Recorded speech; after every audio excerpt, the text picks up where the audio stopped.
Paano nga ba tanggalin ang pagkakatubog ng isang alahas? Mga boss, yun natin pag-usapan dito sa aking channel na Usapang Alahas. Uy, anak ng mahirap. Sindakan lang yan eh. Ginagawa mo! Kala mo hindi kita papatulan ha?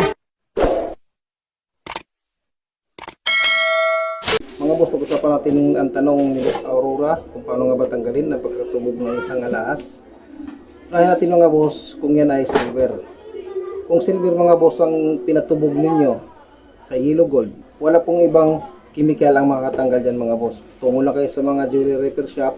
Ang gagawin dyan sa silver nyo mga boss na nakatubog sa yellow, iinitan lang yung mga boss at itambog sa asido. Maalis na po doon ang pagkakatubog ng yelo, pagkakulay ng yelo doon sa isang alahas na silver. Kung yun ay silver nga na pinatubog ninyo sa yelo.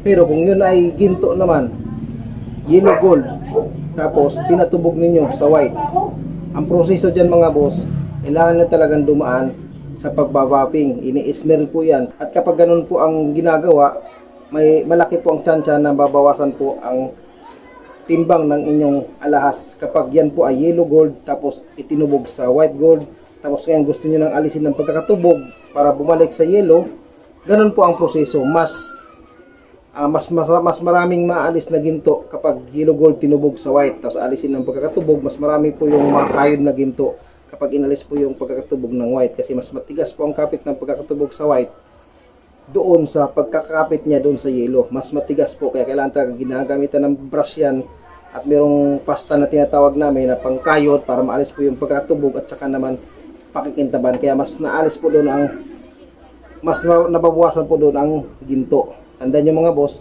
mas nababawasan ang ginto kapag yellow gold itinubog sa white, ngayon gustong ibalik sa yellow.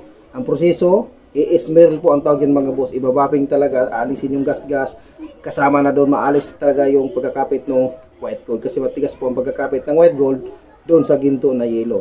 Pero kung ang ginto ninyo ay white gold itinubog sa yellow, mas maganda po ang ganun mga boss, kasi light lang or ampaw lang kumbaga ang pagkakapit ng yellow gold doon sa white gold.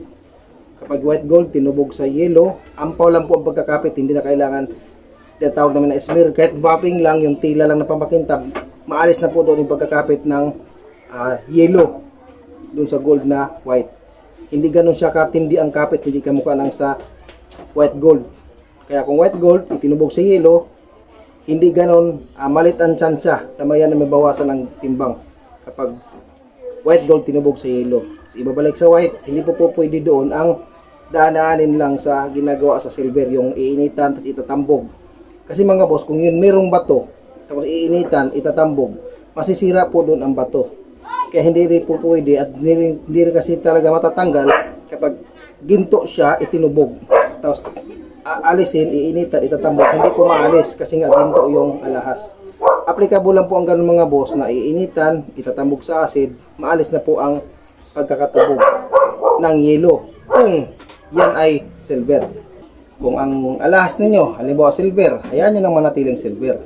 Kasi mas maproseso kapag gusto nyo ibalik sa kulay ng alahas niya, kasi gagastos kayo kasi mayroong proseso para maalis.